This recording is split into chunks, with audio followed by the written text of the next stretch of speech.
J'ai le VIH, porteur de VIH. Actuellement, tu te prostitues, tu prends des précautions avec tes clients? Non.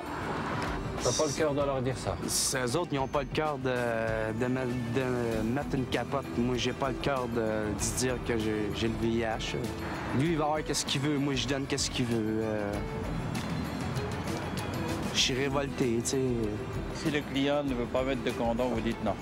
Bien, j'ai pas le choix de dire non. Je suis rendu là que c'est rendu une question de vie ou de mort. T'en as déjà ramassé par terre pour te piquer? Dans l'eau, dans le trou d'eau, n'importe quoi. Pas peur du sida? Je l'ai. Je suis pas de temps. Elle vient de là. Je fais pas attention pendant tout. Je prends pas mes médications. Je me couche, puis j'aimerais ça pas me réveiller. Tu sais.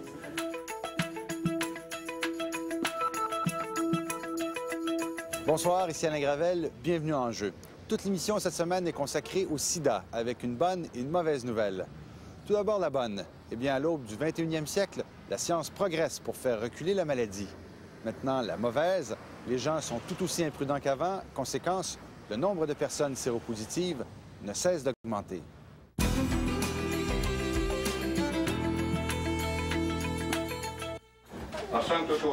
Chaque semaine à Montréal, il y a des centaines de personnes qui prennent un risque insensé en fréquentant une piquerie. C'est le cas, entre autres, de ce bâtiment qui a été visité par les policiers de la CUM il y a quelques semaines pour en avoir abrité une. Les gens qui y viennent mettent ni plus ni moins leur vie entre les mains du hasard. Pas nécessairement à cause de ce qu'ils consomment, non plus à cause des chances qu'ils prennent d'être arrêtés par la police, mais bien en raison des dangers d'être infectés par le virus du sida en utilisant des seringues souillées. On laisse entendre depuis quelque temps que le sida est en voie d'être vaincu. Eh bien, c'est faux. Archi faux. Ni chez les gays, ni chez les hétérosexuels, et encore moins chez les toxicomanes. Officiellement, le sida ferait aujourd'hui moins de dégâts. Eh bien, c'est faux. Tout ce que les chiffres nous disent, c'est que moins de personnes en meurent.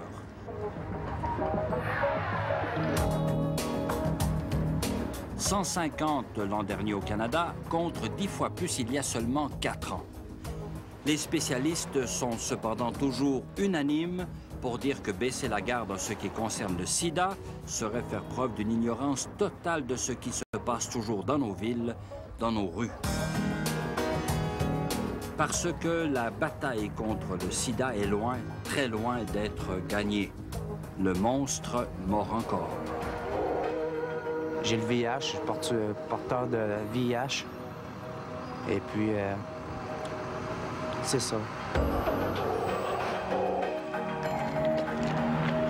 Actuellement, tu te prostitues, tu prends des précautions avec tes clients? Je m'en calisse. Tu leur dis que t'as le sida? Non.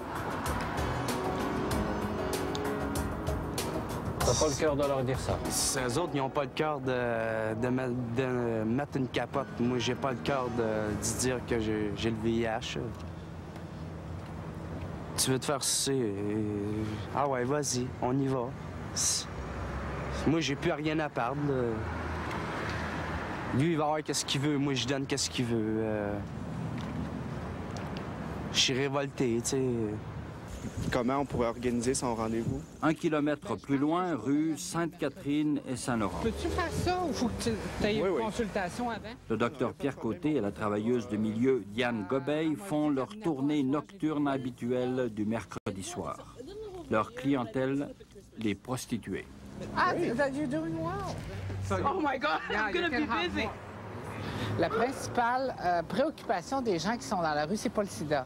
C'est je dois survivre aujourd'hui, je dois survivre demain. Si c'est un toxicomane, je dois prendre ma prochaine dose parce que je vais être malade. Comment tu vas?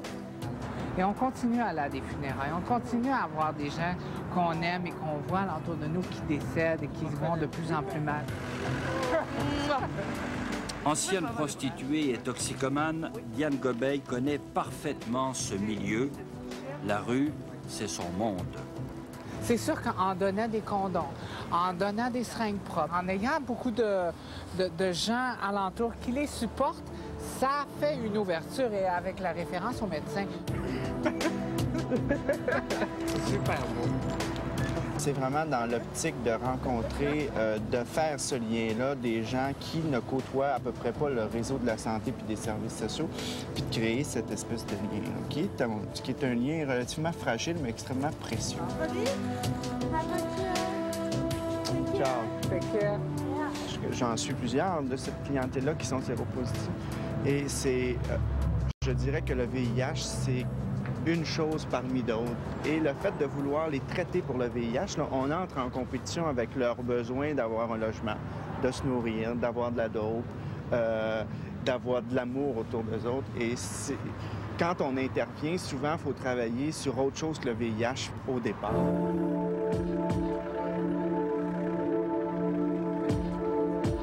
Bien souvent, il faut que tu refuses les clients. Ça fait que si le client ne veut pas mettre de condom, vous dites non. Bien, j'ai pas le choix de dire non. Je suis rendue là que c'est rendu une question de vie ou de mort. Avez-vous l'impression que vos collègues ici font la même chose?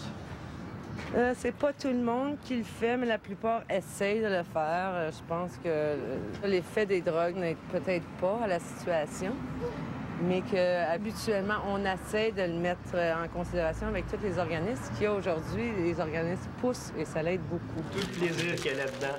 Des condoms et des condoms. Autre réalité du sida d'aujourd'hui. Ces bénévoles de SéroZéro préparent les 4000 condoms et les lubrifiants qui sont distribués chaque semaine dans divers endroits du quartier gay de Montréal. Tout le monde est visé, mais surtout les jeunes.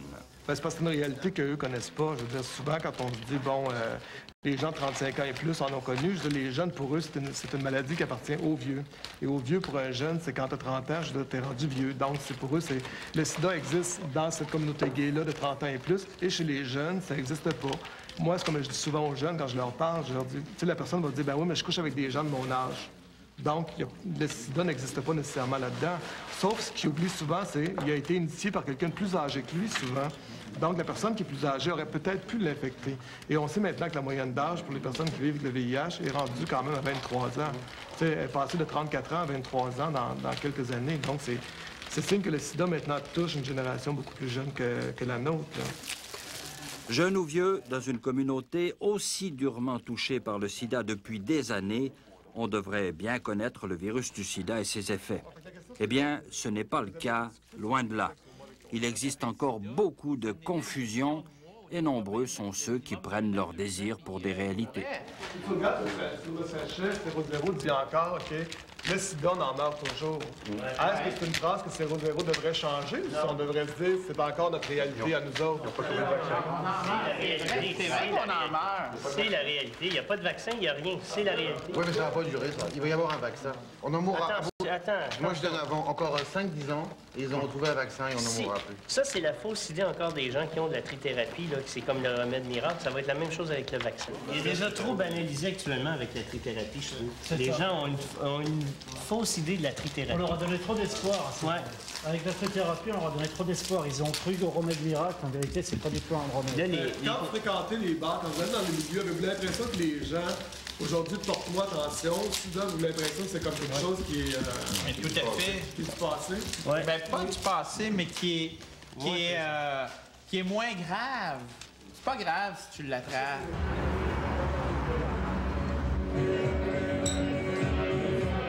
Le lendemain, Sébastien, un employé de SéroZéro, fait sa tournée pour distribuer les préservatifs.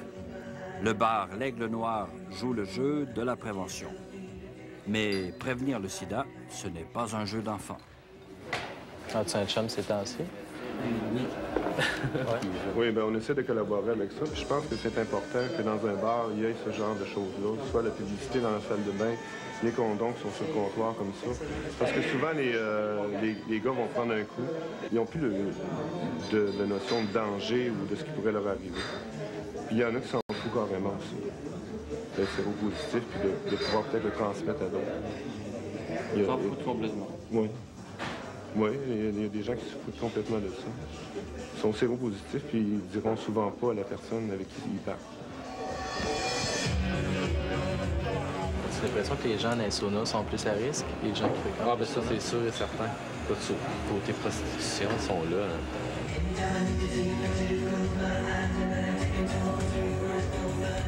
Dans les bains saunas, au lieu des rencontres sexuelles gays, C'est Sergio, un autre employé de 00, qui essaie de faire de la prévention en donnant des préservatifs et en répondant aux questions des habitués. Donc ça ne sera pas, c'est anonyme, il n'y a pas personne qui va savoir à part toi. Il n'y a personne qui va savoir à part toi. Et dans le pire des cas, que si tu es testé séropositif, ils vont t'adresser de médecins pour pouvoir avoir tout de suite un traitement. Aujourd'hui, il est à l'Oasis, un des plus grands bains saunas de Montréal, un endroit où la direction accepte de collaborer aux campagnes de prévention du sida. Il y a toujours de nouveaux arrivants dans le milieu homosexuel. Et ces gens-là sont beaucoup moins au courant. Donc il y a toujours un travail à recommencer. Mais d'autre part, on assiste aussi peut-être à un relâchement de la prévention du sida parce qu'on parle moins et parce qu'on fait beaucoup d'emphasis sur le nouveau traitement. Donc pour certaines personnes, c'est pas si grave. Hein? On ne meurt plus, on va se faire soigner. Ah, gars Catherine, c'est notre jeune avec qui m'a parlé hier. La même journée, la lutte anti-sida se fait aussi dans la rue, surtout auprès des nouveaux arrivants dans le village gay de Montréal. Allô? Salut. Ça va, oui, toi? L'approche du groupe 00 est de prévenir plutôt que de guérir. Puis, comment ça s'est passé hier? Bof, c'est bien tranquille, là. Moi, pas de grand-chose hier, là, mais... Malgré le fait que je fais de l'escorte, je considère pas que je suis quelqu'un à risque parce que je fais ça d'une façon éduquée, propre, puis ce qui n'est pas le cas de tout le monde, ça c'est bien entendu, mais je fais ça de cette manière-là. C'est sûr qu'il y a des jeunes qui sont moins sensibilisés ou bien qui sont plus dans le besoin, donc qui vont être prêts à faire des choses qui vont les mettre plus à risque, là. Stéphane, jeune prostituée, nous dit avoir eu 6 clients ce soir pour 3 relations buccales et 3 autres anales. Seulement 2 de ses clients ont tenu à utiliser un condom. Officiellement, tout le monde se dit propre. Pratiquement, c'est une autre histoire. Les chiffres n'ont plus d'importance. C'est la détresse, c'est la rage qui parle. Là, vous êtes plusieurs là, autour à vous prostituer actuellement. Oui. Est-ce que, d'après toi, combien de ces gars-là ont le sida? Moi, je dis tout. Tous. Lui qui a parlé tout à l'heure, il l'a. Il se pique. C'était rien de la bullshit. En tout cas, je pouvais pas l'insulter non plus, là, mais c'est la vérité, c'est ça qui est ça. Moi, j'ai plus rien à part de... C'est ça ici.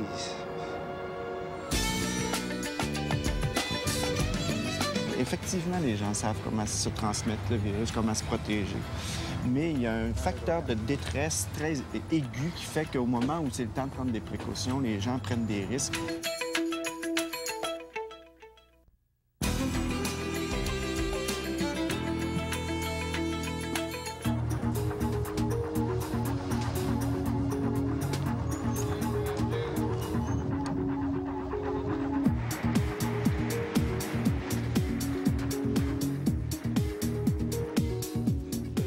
Un médecin tard le soir dans les rues pour faire de la prévention, voilà une situation pas banale à Montréal. Le docteur Côté est peut-être le seul à faire ce travail de rue, de prévention.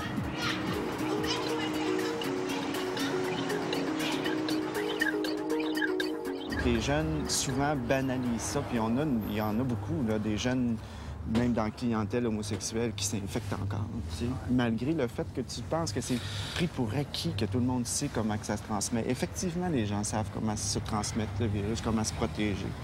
Mais il y a un facteur de détresse très aigu qui fait qu'au moment où c'est le temps de prendre des précautions, les gens prennent des risques et ils aiment ça prendre des risques. La consommation, comment ça va? De drogue puis d'alcool.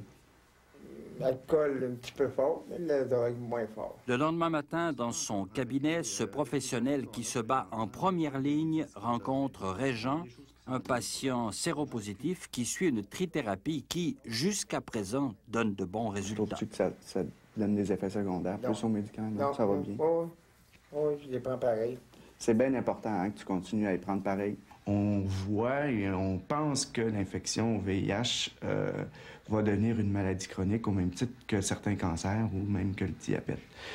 Le problème, c'est que la médication ne fait pas à tout le monde. Il y a certaines personnes qui ne peuvent pas le tolérer. Il y a certaines personnes non plus qui n'ont pas le niveau d'organisation dans la vie qui font qu'ils sont capables de bien prendre cette médication. Tous les mardis soirs, le groupe 10 rassemble des jeunes homosexuels près du marché à Trois-Heures. Question sida, ces jeunes sont à risque. Alors comment les vivent-ils?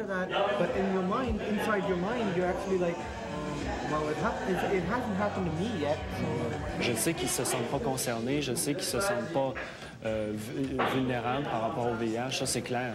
Mais en même temps, je dirais qu'il y a une espèce de découragement, une espèce de résignation qui accompagne ce processus-là, qui fait que ils disent, bon, ben de toute façon, ça va m'arriver. Puis certains d'entre eux vont pas se protéger à cause de ça, je pense. École secondaire de Joliette. Fait que là, le monde pense que c'est tout guéri, sida. C'est la tournée d'Hugo, un acteur du groupe 10. Il est là pour parler d'homosexualité et de sida. Est-ce que vous pensez que c'est juste les gays qui peuvent attraper le sida? OK. Cette réunion a provoqué des réactions. Moi, je dis qu'il y a beaucoup de jeunes qui disent « Ah oui, moi, je prends des condoms. » Mais il y a beaucoup de jeunes qui oublient ça parce qu'ils se disent qu'ils aiment la personne, puis c'est sûr que la personne, ils l'aiment, elle est belle, elle est toute, fait que c'est sûr qu'elle n'a pas rien, elle n'a pas le sida, mais dans le fond, la personne, elle peut aussi bien avoir le sida, tu sais. C'est un resto ici qu'on devrait venir à ça. Hugo et Jean-Pierre, deux jeunes qui entrent dans le monde de l'homosexualité. Quelles sont leurs priorités, leurs soucis? Tu as beaucoup de questions à te poser, à dire il y a le sida, il faut t'en parler à tes amis, la famille. Tu as peur du rejet de la famille, du rejet des amis. Ton cours de piano, toujours bien du prochain? 8h30? Ouais, tu vas-y aller, toi? Oh, oui. Il y a des erreurs qu'il faut faire, je pense. Ça nous permet de plus comprendre, mais c'est de ne pas les faire trop tard. Si tu as à les faire, fais-le dans le début de tes relations, parce que le sida, là, tu peux pas te permettre une erreur. Si tu as le sida, c'est fini. C'est comme... Faut en avoir peur, je pense, parce que tant que tu as la peur, c'est là que tu vas te protéger puis tu vas continuer, parce que c'est quand tu n'as plus la peur, je pense, c'est là que ça devient dangereux.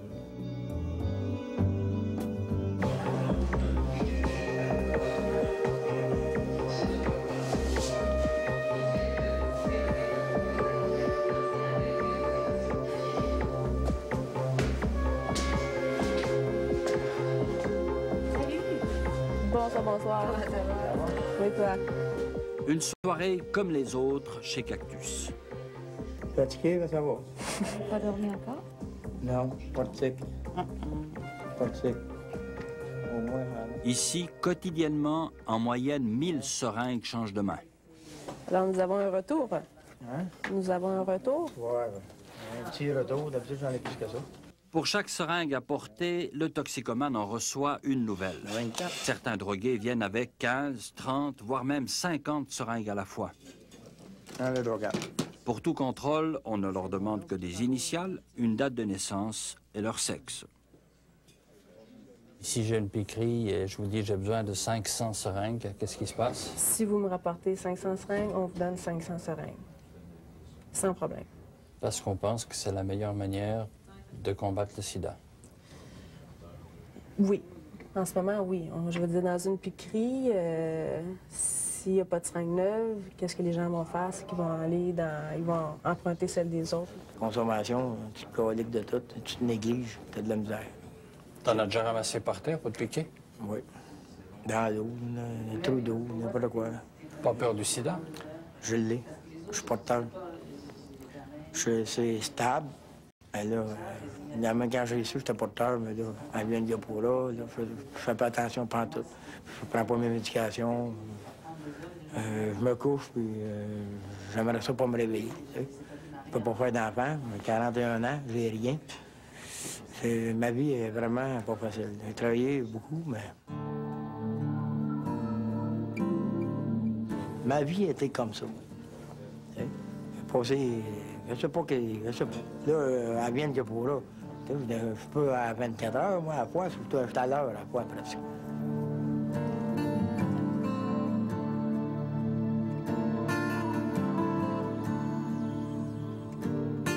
Il y a à peu près 50% de la clientèle en entrevue qui sont séropositifs. Je trouve qu'il y en a de plus en plus.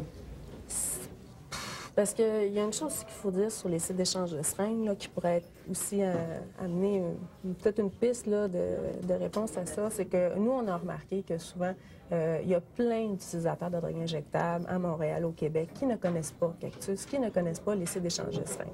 Puis moi, à un moment donné, il y a une femme qui m'a dit Moi, je trouve ça très plate. Ça fait des années que je consomme. Et puis, c'est quand que je me suis retrouvée dans un bas-fond, que j'avais plus d'appartement, que je me suis retrouvée dans la rue, que j'ai su que Cactus existait. L'avoir su 5, 6 ans auparavant, j'aurais fait beaucoup plus attention. J'aurais pas pris la seringue d'un ami. Je serais venue chercher mon matériel ici.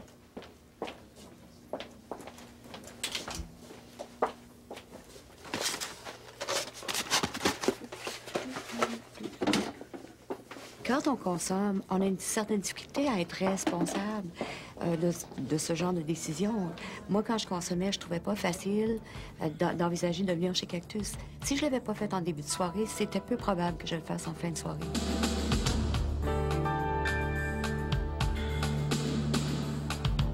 « 15 000 Montréalais se piquent tous les jours. Cocaïne ou héroïne. Un drame pour Montréal. La situation est encore pire à Toronto. Elle est tout simplement catastrophique à Vancouver. Sur les 15 000 Montréalais qui se piquent tous les jours, officiellement 20 % d'entre eux auraient le sida.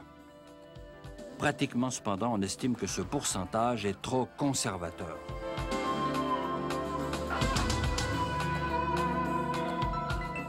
C'est clair que dans la population qui est toxicomane, qui utilise des drogues par injection, la prévalence, le nombre de personnes qui sont séropositifs est grandissant. Puis le nombre de nouveaux cas aussi est toujours en augmentation. Ce qui fait que cette clientèle-là, on estime à peu près, probablement que dans la région de Montréal, autour de 2000 toxicomanes qui font usage de drogues par injection seraient séropositifs. Ça ne veut pas dire qu'ils le savent tous.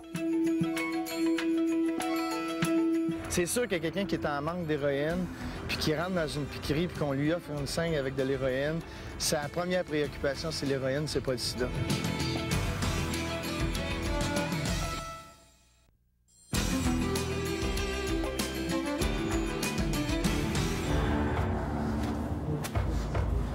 Alors ça, c'est des enveloppes de seringue. C'est ça. Alors, on peut voir ici des enveloppes de seringue partout.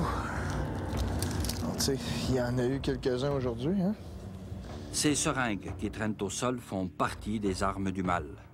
Utiliser une seringue usée, c'est une partie de roulette russe avec 5 balles dans le barillet. Et pas seulement pour le sida, puisque les hépatites font aussi des ravages. C'est des usagers qui jouent avec la mort à tous les jours, qui sont borderline par rapport à la mort. Alors, la préoccupation en regard au sida est présente, mais c'est une prise de conscience qui disparaît. Il n'y a pas de permanence dans cette prise de conscience-là. Donc, c'est sûr que quelqu'un qui est en manque d'héroïne, puis qui rentre dans une piquerie, puis qu'on lui offre une seringue avec de l'héroïne, sa première préoccupation, c'est l'héroïne, c'est pas le sida. Luc Chabot, c'est l'universitaire. Norman Sénès, c'est le gars de terrain. Tous les deux vivent depuis des années dans le monde de la drogue. Ils en connaissent tous les recoins. Moi, je travaille beaucoup avec les professionnels pour leur faire comprendre, pour leur suggérer aussi que la culture de rue fait plus de ravages que le produit. Quelqu'un qui doit assumer sa consommation via la culture de rue, oui, c'est sûr que là, il va tomber dans un pattern vraiment à risque, mais total. Tandis qu'un héroïnomane qui est professionnel ou qui a un job, qui a une famille, puis tout ça, il va être beaucoup moins à risque. La cocaïne et l'héroïne n'ont pas d'heure. On se pique jour et nuit et partout, jusqu'à 5 fois par jour pour l'héroïne, jusqu'à 50 fois par jour pour la cocaïne. Autant d'occasions, autant de risques. Stéphane vient juste de s'en sortir.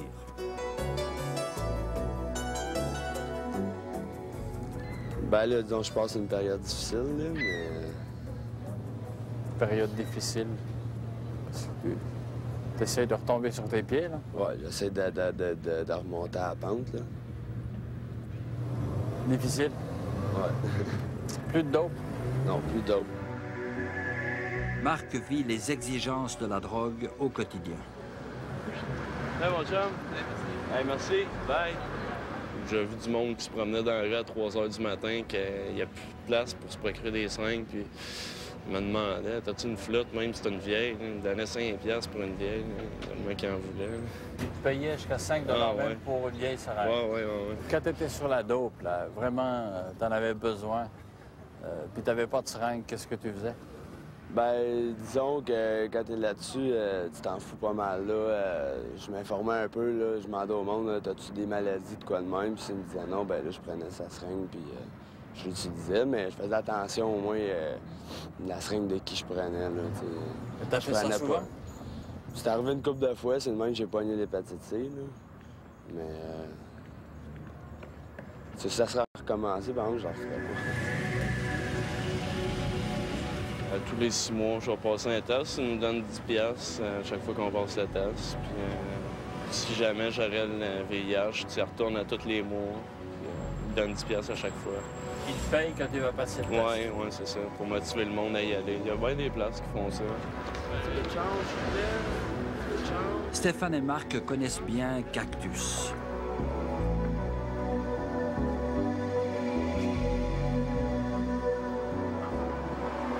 En général, les gens rapportent leur seringue. À quel pourcentage? Ça tourne autour, ça dépend de la saison, là.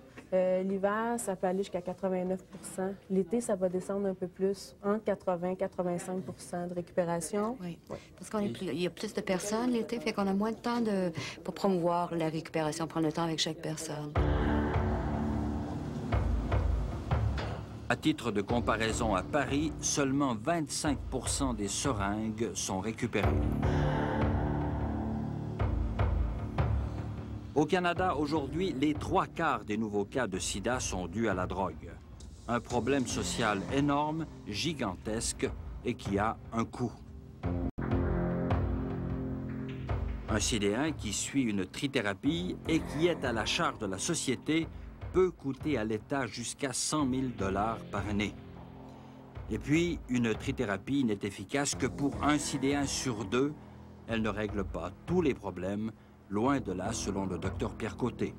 On va devoir changer notre méthode, nos modes d'intervention pour structurer les gens autour de la maladie du VIH, mais aussi autour de toutes les autres problématiques. On le voit présentement, les maisons d'hébergement pour sidéens sont remplies de personnes toxicomanes qui...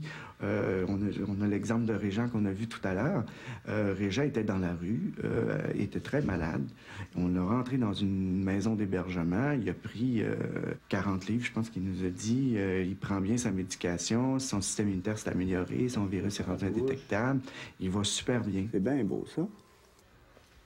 Parfait. Combien de temps on va devoir le garder? Vous savez, il faut préparer une transition. On ne peut pas le garder à vie dans une maison d'hébergement pour sidéens. Il a à être réintégré dans la société.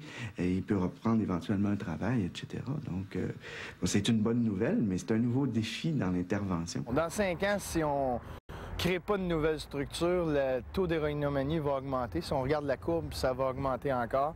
Le nombre d'usagers de drogue par injection va augmenter. On sait à l'heure actuelle que c'est des clientèles de plus en plus jeunes qui s'injectent des drogues. Donc, c'est plus des gens de 35-40 ans, mais c'est des jeunes adolescents, souvent 16, 17, 18 ans. Donc, on va avoir un problème très criant si on ne fait rien. Et le sida va continuer d'augmenter aussi. Et le sida va continuer d'augmenter de façon parallèle. Il faudrait plus d'intervenants. Il faudrait absolument qu'ils rouvrent un commerce, absolument là, où que la prostitution se passe. Qu'ils rouvrent un commerce, le CLC. Comme là-bas, un CLC, 24 heures sur 24. Puis je suis sûr qu'il y aura moins de danger que dans ce moment. C'est ça que je souhaite.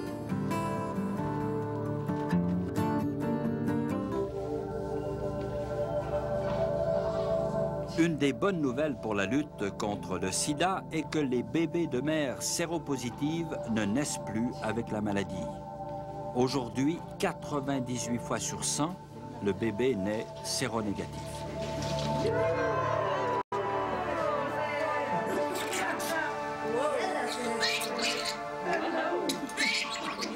Oh, ça demeure un virus extrêmement dangereux parce qu'on trouve des variantes de ce virus-là qui se développent régulièrement et donc, je dis, la victoire est loin d'être acquise. On a des sursis, on a des délais dans la progression de cette maladie-là.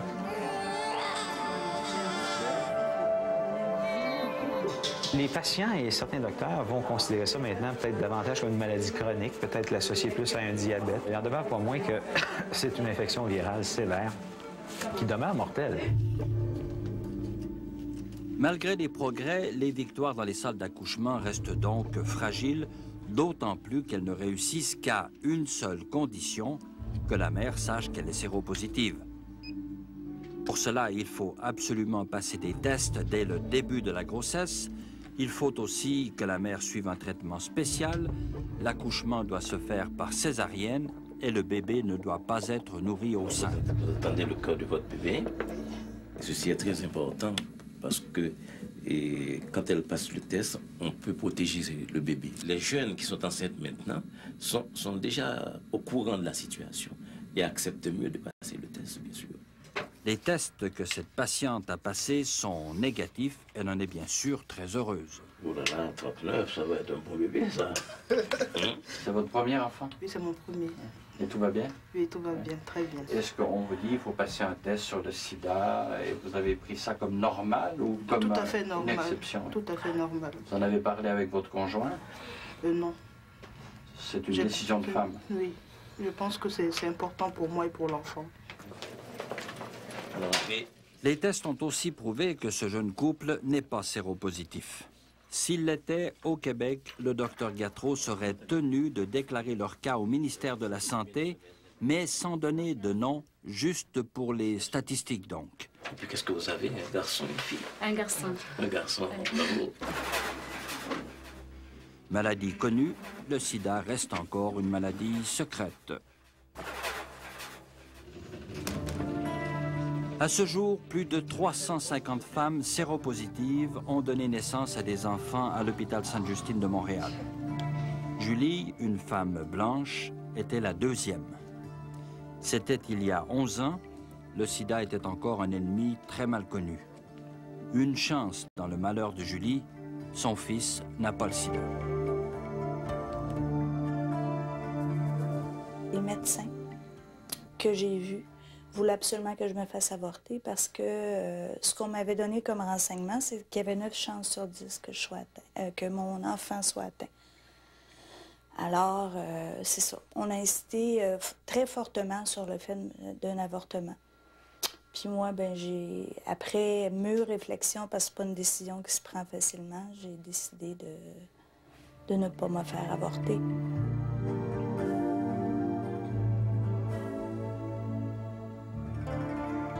Jamais, jamais j'aurais pensé être concernée par cette maladie-là. Jamais. Jamais, jamais, jamais. Et vous savez comment vous l'avez contacté vous-même? Oui, je le sais maintenant parce que j'ai fait des recherches, évidemment.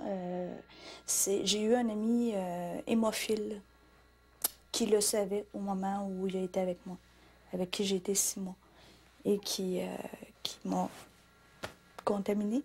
Si on regarde nos femmes caucasiennes, on peut dire que la moitié de cette population-là sont des utilisatrices de drogues injectables, mais que l'autre moitié sont des dames comme tout le monde, des gens qui, de tout statut socio-économique, d'éducation. Vraiment, elles ne se sentaient pas à risque et c'est une nouvelle vague qui nous arrive depuis qu'on peut dépister le VIH durant la grossesse. Donc les femmes ne savent pas qu'elles ont le sida finalement? Elles ne savent pas qu'elles sont infectées, puis elles ne se doutent pas qu'elles ont des facteurs de risque. Et ça, c'est pour toutes les populations, qu'elles soient noires, qu'elles soient blanches. Qu'est-ce que l'Église a à offrir aux Sidéens? Je leur demande qu'il y ait dans leur dossier un certificat médical disant que VIH négatif. J'espère un jour que je vais être capable de rassembler mes familles pour dire, bon, voici qu'est-ce qui s'est arrivé, je suis séropositive.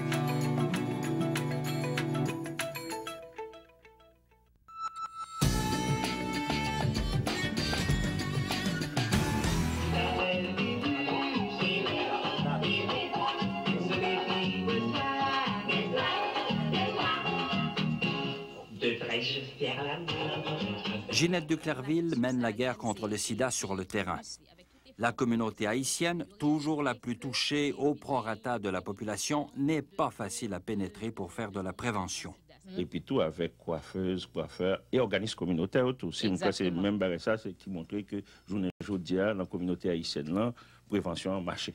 Oui, on n'a pas besoin d'un sida pour parler de sida. On doit sensibiliser à la réalité parce que c'est la réalité que nous vivons dans la communauté noire pour parler. Et un organisme qui a nos informations, eh bien, vient informer nous pour non seulement protéger tête nous, mais pour nous protéger famille nous, pour nous protéger les amis nous. Merci Ginette. Donc, dans 2 semaines, on va tourner avec une autre chronique Gabvi. Téléphone là 722-5655. Dans le 514. Merci. Merci tout le monde.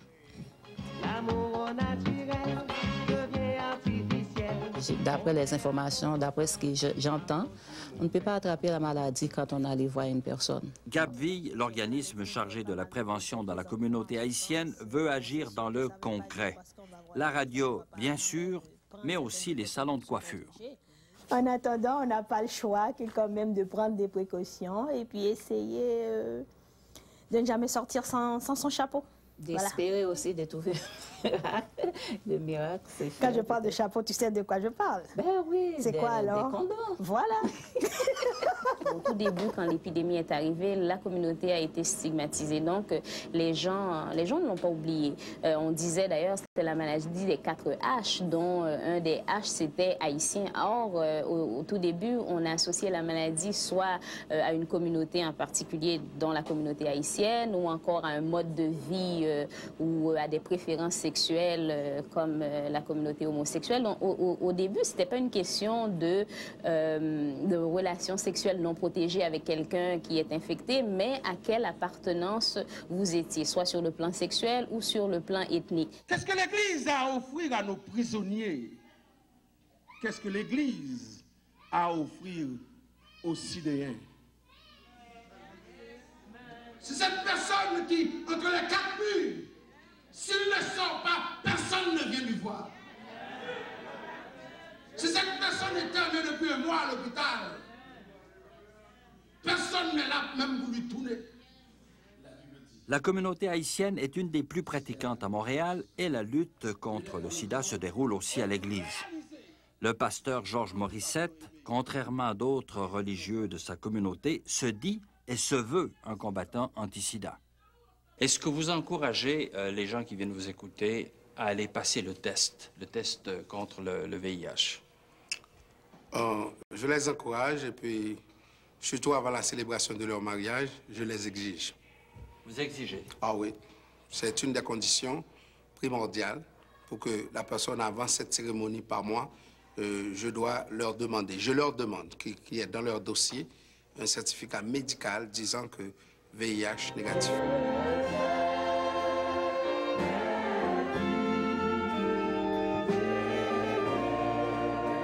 On va s'accepter et puis on va se comprendre là-dessus, mais il faut dire aussi qu'il n'y a pas encore un vocabulaire. Car à toute culture et à tout peuple, ça prend un vocabulaire de communication. Donc, il n'y a pas encore. Peut-être le vocabulaire existe, c'est peut-être un vocabulaire québécois ou même international, je dirais. Mais le peuple haïtien a besoin d'un vocabulaire dans ce sens.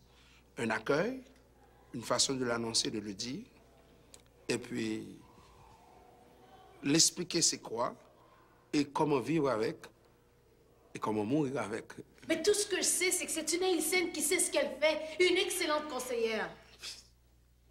Laisse manipuler par elle. OK? Attends, tu dis je suis malade? Mais Félix, tu es malade!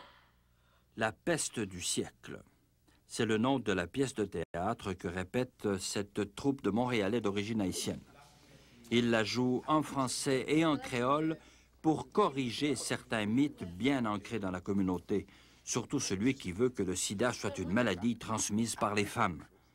Cette troupe entend responsabiliser les hommes qui sont les principaux propagateurs du virus. Évidemment, là, il faut nous montrer quand même ce drame, par exemple, ici, en disant, bon, à vous, par exemple, à vous, et c'est ce que tu as voulu, évidemment. Là, tu veux te défendre aussi. Il y a toujours la question mâle et de fierté mâle qu'il faut quand même... De ce côté-là, il faut qu'elle s'enlève. Il faut descendre cette barrière. Je veux dire, c'est quelque chose qui... Pour le futur, pour ta vie, pour tes enfants. Donc, il faut que l'homme haïtien ou l'homme de n'importe quelle communauté où l'homme a toujours eu sa place de fierté, qu'il pense plus loin que ça. Le sida demeure encore un tabou dans la communauté haïtienne. Et c'est rare de trouver quelqu'un ou bien qui a une famille ou bien qui a un membre de sa famille qui est mort du sida ou bien qui est malade du sida pour le dire ouvertement. Le plus important, c'est comme, surtout pour les gens qui n'en parlent pas, je trouve que c'est vraiment dur. Vous l'avez vécu, ça? Oh mon Dieu, je vécu l'enfer. Oui, t'as 9 ans comme ça, là, c'est dur. Nicole rencontre l'assistante sociale Guylaine Morin à l'hôpital Sainte-Justine. Le sida étant encore une maladie honteuse, beaucoup de femmes séropositives de toutes les communautés, y compris l'haïtienne, désirent rester dans l'anonymat. Mais j'espère un jour que je vais être capable de rassembler mes familles pour dire, bon, voici qu'est-ce qui s'est arrivé, je suis séropositive. Après avoir passé le test, ils ont fait des prises de sang, ils m'ont dit, Madame, t'es séropositive. Alors, quand j'ai appris ça, c'est comme, mon Dieu, l'hôpital là, qui tombait sur ma tête. Marie a un enfant atteint du sida et il est déjà gravement malade. Le père de son enfant était sidéen et il le savait au moment de la conception, mais il n'a rien dit. Résultat, cet homme a contaminé Marie et son fils. Dans certains pays, à Singapour et en Suisse par exemple, cet homme serait sévèrement condamné. Ici, pour l'instant, les lois étant ce qu'elles sont, il ne risque rien.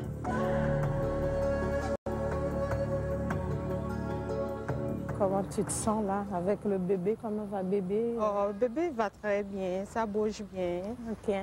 C'est juste parfois avec les médicaments, c'est un petit peu... Nicole est enceinte, elle va accoucher dans 2 mois.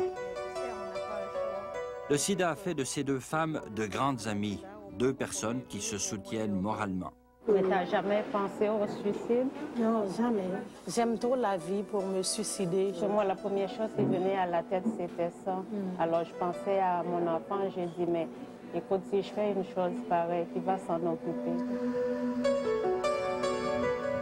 Phénomène nouveau et inquiétant repéré à l'hôpital Sainte-Justine, un nombre important des femmes qui demandent le statut de réfugiés politiques au Canada seraient séropositives, notamment dans le contingent africain. Je peux vous dire que c'est une épidémie qui a changé au fil des temps, même qu'on peut regarder ici sur ce graphique. Ce qu'on remarque sur ce graphique, c'est que dans la population haïtienne, l'épidémie reste stable alors qu'elle augmente d'une façon plus importante chez les Caucasiennes, donc chez les femmes blanches, et d'une façon encore plus importante chez les femmes africaines. En fait, celles qui nous sont référées ici. On a l'impression, de par les résultats obtenus, d'une diminution très importante de la transmission, que les patientes, en règle générale, prennent leur médication, mais on en a qui prennent ça de façon un peu plus, comment dire, négligente. Et dans ces cas-là, je veux dire, on a pu observer une transmission qui s'est déclarée de la mère à l'enfant. On a des cas d'ailleurs de ça. Et vous ne proposez pas l'avortement? Maintenant, je ne vois pas pour quelle raison. Parce que la protection est tellement intéressante. Et la protection à Sainte-Justine peut frôler le zéro. C'est pas des blagues, ça, c'est sérieux, ça. Alors, pourquoi l'avortement à ce moment-là? Est-ce que c'était un souci pour vous, le VIH? Est-ce que c'était naturel pour vous de passer le test? Pour moi, c'était très naturel. Moi, je dis, c'est une maladie grave. Puis si, on ne sait jamais, hein, si elle était là, il fallait que je le sache. Là. Il faut le savoir au début.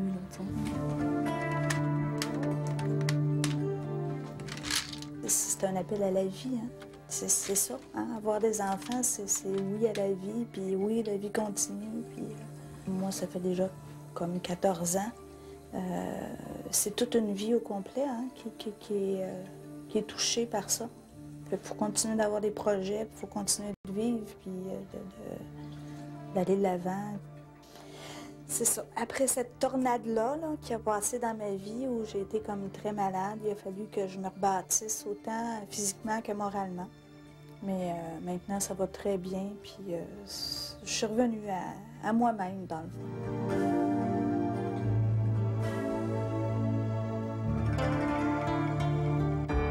Ici Radio-Canada.